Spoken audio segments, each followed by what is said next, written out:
Single mother helped a homeless man not knowing. He was a billionaire. Heartfelt love story. The late afternoon sun had started to go down slowly, covering the streets of the small town in deep orange colors. Susan fixed the strap of her old purse, holding grocery bags in both hands. She walked faster, wanting to get back to her small apartment before Zuri started asking where dinner was. Susan's life had become a bunch of careful plans. Every dollar had a job to do.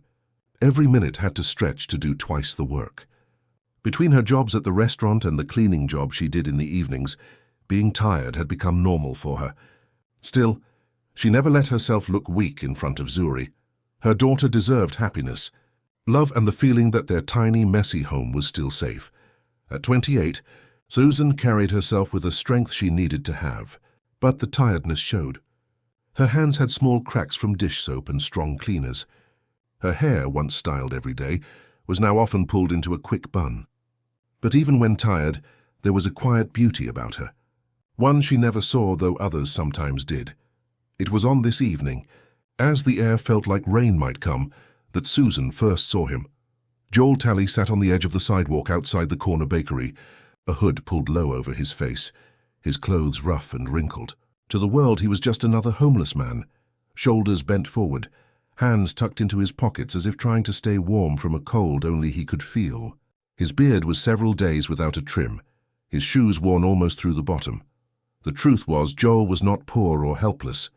Only a few people knew that the man sitting in the shadows was actually Joel Talley, billionaire tech owner and creator of one of the most successful companies in the country. But Joel had grown tired of endless meetings, people who pretended to like him, and the fake kindness of those who only valued him for his money. For months he had disappeared from the spotlight of the business world, moving through cities and small towns, dressed like nobody special. He wanted something real, someone who could see him not as a billionaire but simply as a man.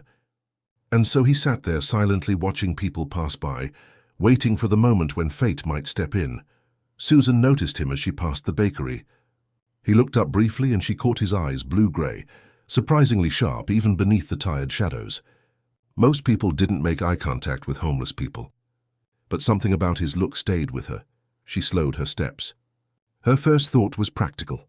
She barely had enough to keep Zuri fed, much less help strangers. Yet in the lines of his face, Susan saw something beyond being poor, loneliness, tiredness, the look of someone who had been invisible for too long.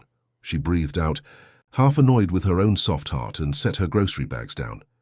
"Are you hungry?" she asked. Joel blinked, surprised. Few people stopped, and even fewer spoke with gentleness. He nodded once, almost carefully, as if afraid to hope. "I could be," he replied, his voice deep but quiet. Susan opened one of her bags, pulled out a wrapped sandwich she'd picked up for Zuri's snack, and held it out. "It's not much, but here." Before Joel could answer, a small hand tugged at Susan's sleeve. "Mommy, why is he sitting in the rain?" Zuri's wide brown eyes looked up at Joel with innocent curiosity. Her pigtails bounced as she tilted her head. Susan bent down, brushing her daughter's cheek. "He just doesn't have a place to stay, sweetheart." Zuri's look didn't move. Instead, she smiled at Joel with the kind of pure kindness only children have. "Hi, my name's Zuri. You don't look scary." "You look nice." Joel's throat felt tight unexpectedly. It had been years since anyone, especially a child, had spoken to him so openly without worry or wanting something. He found himself smiling back, a small hesitant curve of his lips. "Hello, Zuri," he said softly. Susan hesitated, studying him. She had learned to be careful, especially with strangers. Life as a single mother demanded it. But something about the man didn't set off alarm bells in her gut. His voice was calm, his body language not threatening. If anything, he looked more broken than dangerous. "You can't sit out here all night," she said quietly, half to herself. She picked up her groceries, then held out one bag toward him. "Come on, at least walk with us. You can carry this if you want to pay back the sandwich." Joel stared at her in surprise. People had offered money before, or the occasional meal, but never companionship, never respect. He stood slowly, accepting the bag. "Thank you," he said. As they walked, Zuri slipped her hand into his without hesitation. Joel froze at the small warmth against his palm, a feeling that caught him completely off guard. Susan watched their joined hands with a mix of tiredness and wonder. It wasn't every day she trusted someone new around her daughter. Yet Zuri's instinct was rarely wrong. They reached the narrow building that held Susan's apartment. She unlocked the door, glancing back at Joel. "You can wait here on the steps while I get dinner ready," she said carefully. "If you want." Joel nodded. "I'd like that." Inside, Susan set the groceries on the counter, her mind buzzing. What was she doing? Inviting a stranger, even one who seemed kind, to stay near her home. Yet her conscience reminded her of his eyes. The unspoken thanks when Zuri smiled at him. Zuri, meanwhile, leaned against the window, peeking out at Joel where he sat quietly on the steps. His shoulders no longer bent as heavily. "Mommy," she whispered. "He looks less sad now." Susan paused, looking at her daughter. Then almost unwillingly she smiled. Joel sat outside, staring at the darkening sky. For the first time in a long time, warmth flickered in his chest, not from the sandwich, but from something far rarer, kindness without a price tag. He thought of the countless dinners he had attended, surrounded by glittering chandeliers and champagne glasses, where laughter was rehearsed and smiles were bought. Yet none of it had touched him the way Susan's simple gesture had. As the door creaked open, Susan stepped out holding a folded blanket. "Here," she said, offering it. Joel accepted it gently, his voice low. "You don't know what this means." Susan crossed her arms, her tone firm. "Don't mistake kindness for charity. I'm just doing what I'd hope someone would do for me if I were in your place." Joel studied her. She was tired. He could see it in the way she held her shoulders, the faint shadows beneath her eyes. Yet she carried herself with respect, with a strength money could never buy.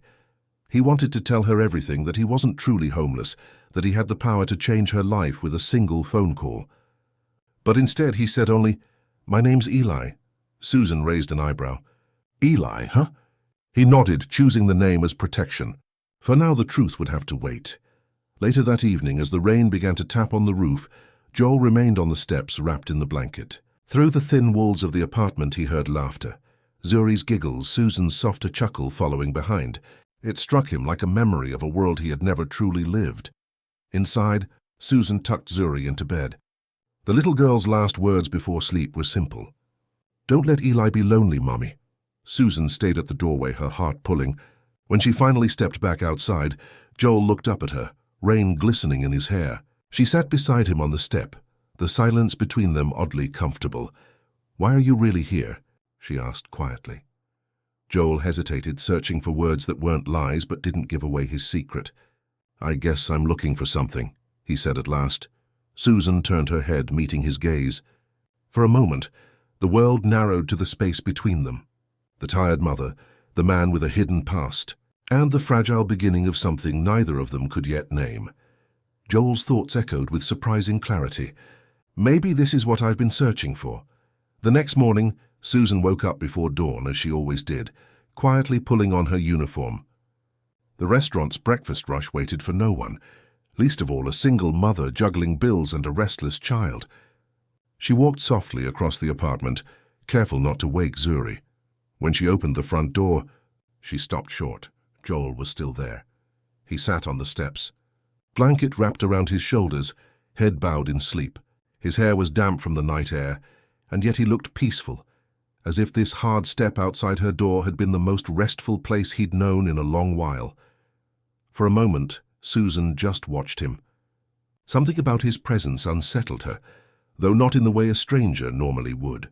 Instead, it was the strange familiarity that disturbed her. He seemed comfortable in her world, in her tiny space where kindness was shared in sandwiches and blankets. She cleared her throat softly, and Joel stirred, lifting his head. His eyes met hers, still sharp despite the sleep. "You're still here," Susan said, her tone caught between surprise and caution. Joel nodded. "You said I could wait." Her lips twitched. "I didn't mean forever. I'll earn my keep," he replied quietly. "If you'll let me." Something in his tone, earnest, almost humble, made her pause. She studied him, then sighed. "Fine. Carry those groceries inside and we'll see." By the time Zuri woke, Joel was already fixing a squeaky cabinet door in the kitchen. "Uncle Eli." Zuri's voice rang with excitement as she rushed forward. Joel froze at the name, then glanced at Susan. She arched a brow. "You've made an impression," she said dryly. Zuri grinned, hugging Joel's arm. "Can you come to school with me today?" Joel chuckled. "I don't think your teacher would appreciate that."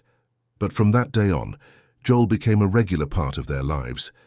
He picked up small chores without being asked, tightening loose knobs, sweeping the front steps, even carrying laundry up the worn stairwell. Susan, wary at first, found herself surprised at his willingness to help. He never complained, never acted entitled. Instead, he blended into their daily routine as though he had always belonged. Evenings grew warmer with his presence. One night, Susan returned from her shift to find Joel seated at the kitchen table with Zuri, carefully helping her with her math homework. The scene tugged at something deep inside her chest. For years, Susan had carried everything alone, the meals, the lessons, the tears. Now here was this stranger gently explaining numbers, as though he'd been waiting his whole life to do it. Later, after Zuri was in bed, Susan found herself laughing, really laughing, at one of Joel's stories. He spoke of odd jobs and strange encounters in a way that was vivid, almost too vivid for someone who claimed to have drifted aimlessly. His hands moved with the ease of someone used to commanding a room, his words flowing like a natural storyteller. Susan noticed. She noticed the intelligence in his phrasing, the careful courtesy in his manners. He might look rough, but nothing about him spoke of a man who had been beaten down by life. When she asked where he came from, Joel only smiled faintly. Nowhere important. Joel, for his part, felt the weight of secrecy pressing harder each day. Every laugh he shared with Susan, every small handclasp from Zuri deepened his fear. How could he tell them the truth, that the man they welcomed into their modest home was in fact Joel Talley, billionaire and founder of Talley Tech? His phone buzzed late at night when Susan slept, a burner he kept hidden. Associates left urgent messages. "The board is panicking. Reporters are guessing about your disappearance. Joel, this can't go on forever." He would answer in hushed tones from the alley, his voice firm but weary. "Handle it. I'm not ready to return." And each time, as he slipped back into the apartment, he wondered how long he could keep up the lie. Trouble came sooner than expected. One afternoon, as Susan walked home with Zuri, a neighbor called across the street, "Be careful with that drifter, Susan. Men like him only bring trouble." Susan's jaw tightened. "He's been nothing but kind," the neighbor sniffed. "That's how they start. Don't let him near your girl too much." Susan pulled Zuri closer, her heart pounding with defensive anger. Yet later, alone, doubt poked at her. She had fought hard to protect her daughter. Could she really trust a man she barely knew? The seed of uncertainty rooted deeper when Zuri, sitting on Joel's knee one evening, asked innocently, "Uncle Eli, why don't you have a house?" Joel froze. Susan's eyes lifted, waiting for his answer. Joel cleared his throat. "Sometimes home isn't a place, Zuri. Sometimes it's the people who make you feel safe." Zuri nodded, satisfied, but Susan's gaze stayed on him. That was no answer. The days grew colder, and one rainy evening, the fragile wall between them cracked. Susan sat at the small kitchen table, her face buried in her hands. Bills lay scattered before her, rent, utilities, school supplies. Tears pricked her eyes, but she fought them back. She had promised herself she would never let Zuri see her broken. Joel found her like that. Quietly, he pulled out the chair across from her. For a long moment, he said nothing, only waited. Finally, Susan lifted her head. "I can't keep doing this. No matter how hard I work, it's never enough." Her voice shook, and to her horror, a tear slipped free. Joel reached across the table, his hand covering hers. His palm was warm, steady. "You're not alone," he said softly. "You don't have to carry everything by yourself." The sincerity in his voice broke through her walls. For the first time in years, Susan allowed herself to lean just slightly on someone else. Their eyes met, the air between them charged. Slowly, Joel leaned closer, his breath mingling with hers. For one heart-stopping moment, she thought he might kiss her, and she almost let him. But the memory of her past, the betrayal, the abandonment, rose like a wall. Susan pulled back abruptly, standing so quickly her chair scraped the floor. "I can't," she whispered, her chest heaving. "I won't." Joel's jaw tightened, regret flashing in his eyes, but he nodded. "I understand." That night, as he lay awake on the couch, Joel knew one thing with absolute clarity. He had to tell her the truth before this went any further. The truth, however, had a way of revealing itself sooner than intended. 2 days later, Susan's boss at the restaurant flipped through a magazine during the lull before closing. She frowned, tapping a page. "Doesn't that look like your friend? The one who's been hanging around?"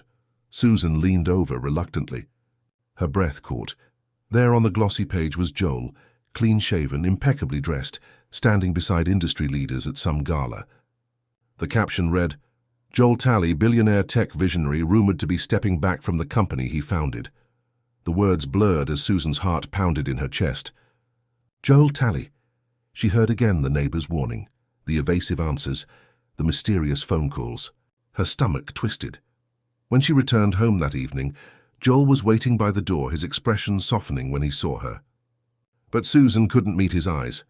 "You're not who you said you were," she whispered, voice trembling. Joel's face stilled, the mask slipping away. Susan's hands shook as she turned from him, doubt and betrayal crashing over her. "Who are you really?" The silence between them was heavy, almost unbearable.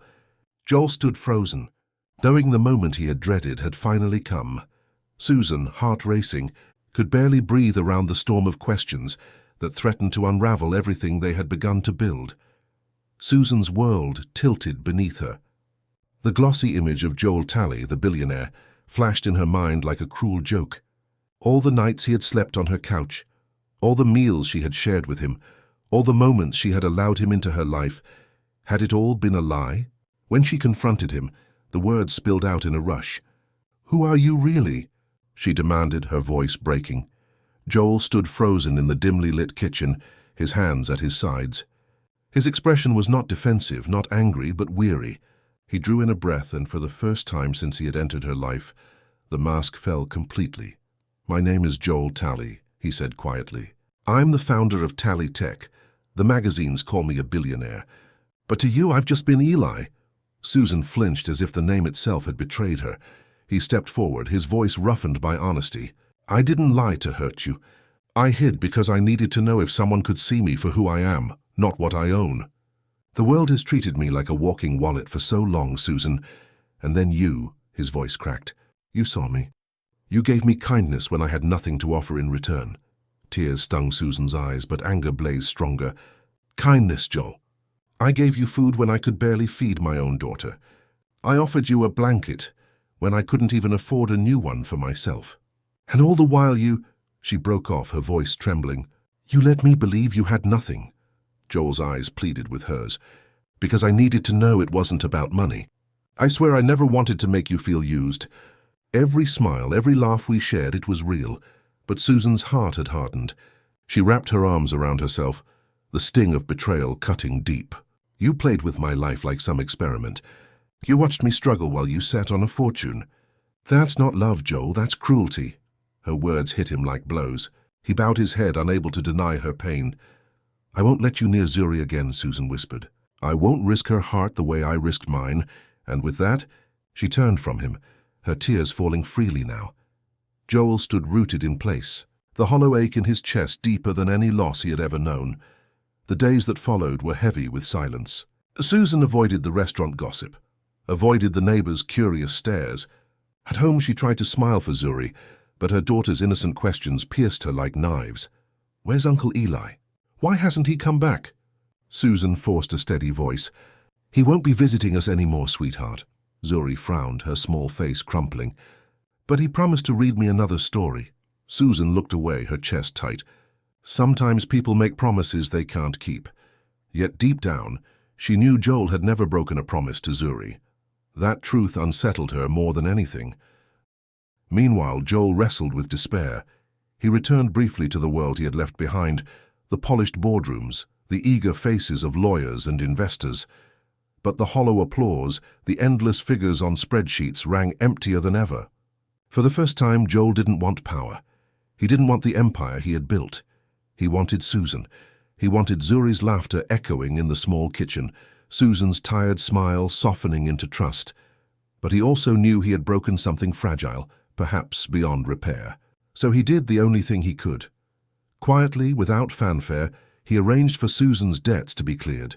Not in his name, never in his name, but through an anonymous channel. The overdue rent notices disappeared. The weight of utility bills lightened. A letter arrived from the landlord, offering leniency she had never expected. Joel never intended her to know it was him. He wanted no credit, no gratitude, only the hope that her burden might ease. One evening, Zuri tugged at her mother's sleeve as they washed dishes together. "Mommy? Yes, baby? Uncle Eli didn't care about money, he cared about us."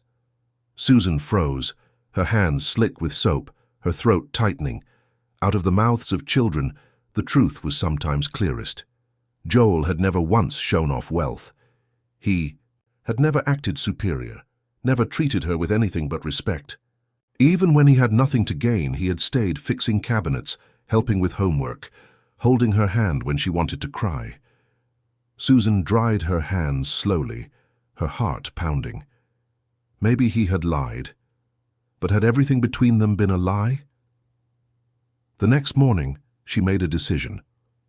For the first time, Susan left her comfort zone. Dressed in her plainest clothes, she stepped into a world she had only ever glimpsed in magazines, the gleaming glass tower of Talley Tech. The lobby was marble and steel, filled with people in tailored suits.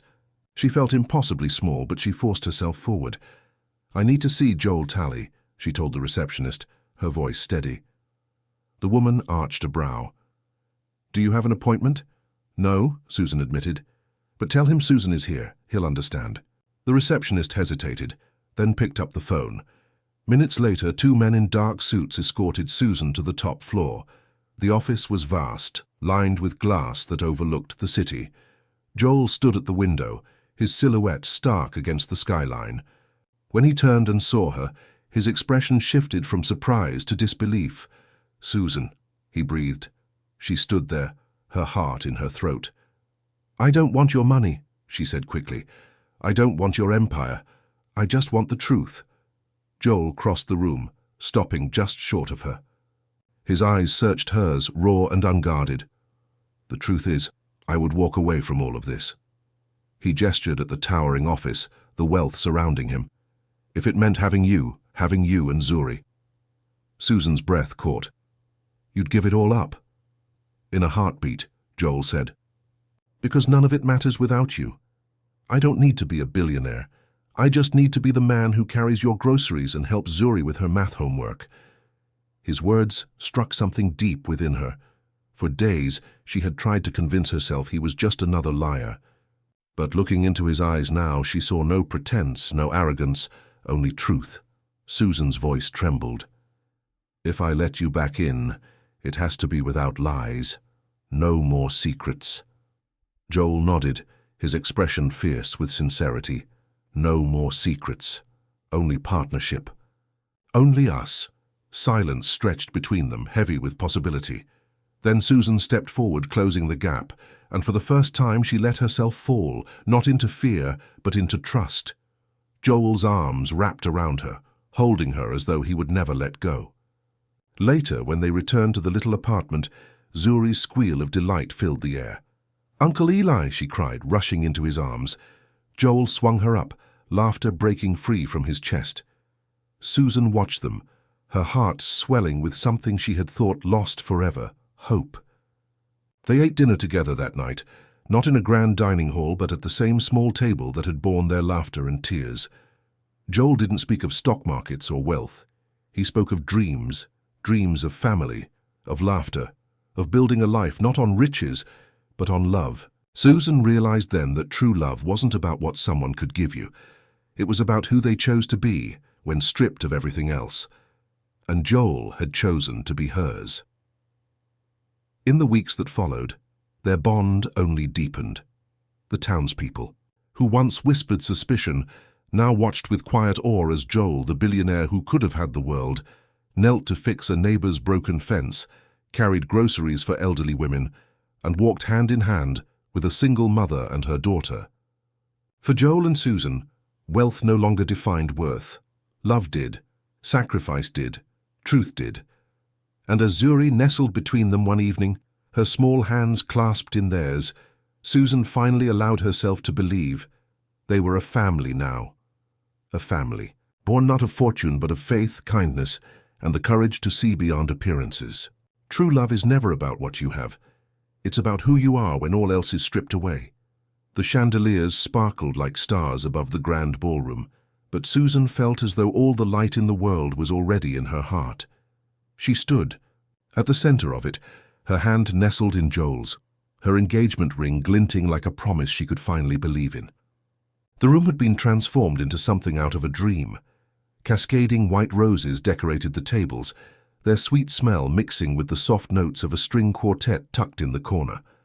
Golden lights glowed warmly against the tall glass, windows reflecting the city skyline Joel had once stood in front of when he thought he might lose her forever. Now that same city witnessed their joy. Susan wore a gown of understated elegance, ivory silk that skimmed her figure with grace, paired with delicate pearl earrings. Joel, dashing in a tailored black suit, couldn't take his eyes off her, not even when guests approached to congratulate them. "Look at Mommy," Zuri squealed, twirling in her own tiny lavender dress, curls bouncing as she clutched a small bouquet. "She's a princess tonight." Laughter rippled through the room, warm and genuine. For many of Joel's old colleagues and investors, this was the first time they had seen him so utterly at peace, his usual guarded reserve replaced by unshakable joy. When it was time for Joel's toast, the clinking of glasses silenced the crowd. He stood tall, his hand never leaving Susan's. "I used to believe my greatest achievement was what I built with money," Joel said, his voice steady but thick with emotion. "But then I met Susan. She reminded me that the real wealth in this life is kindness freely given, love courageously shared, and family." He glanced at Zuri, whose hazel eyes shone up at him. Chosen and cherished. A hush settled, broken only by the swell of applause and a few discreetly dabbed eyes. Susan leaned in, whispering, "You'll make me cry in front of all these people." Joel smiled, "Then let them see what real love looks like." Later, as the orchestra shifted into a slow waltz, Joel drew Susan into his arms. The world blurred away, the roses, the chandeliers, the glittering city. All that remained was the steady rhythm of their steps and the warmth of his hand at her back. "I still can't believe this is real," Susan whispered, her cheek against his shoulder. "It's real," Joel murmured. "Forever real. Tonight is just the beginning." And as they moved together under the lights, Zuri spun circles around them, laughter ringing like music itself, completing the portrait of a love that had been tested, broken, healed, and finally crowned with joy. It was more than an engagement party. It was proof that even in the unlikeliest of places, a curb outside a bakery, a modest kitchen filled with bills and weary hands, true love could find its way home. Thank you so much for watching and supporting my channel. Your love, comments, and shares mean everything to me. Grateful for each of you. Let's keep growing together with love.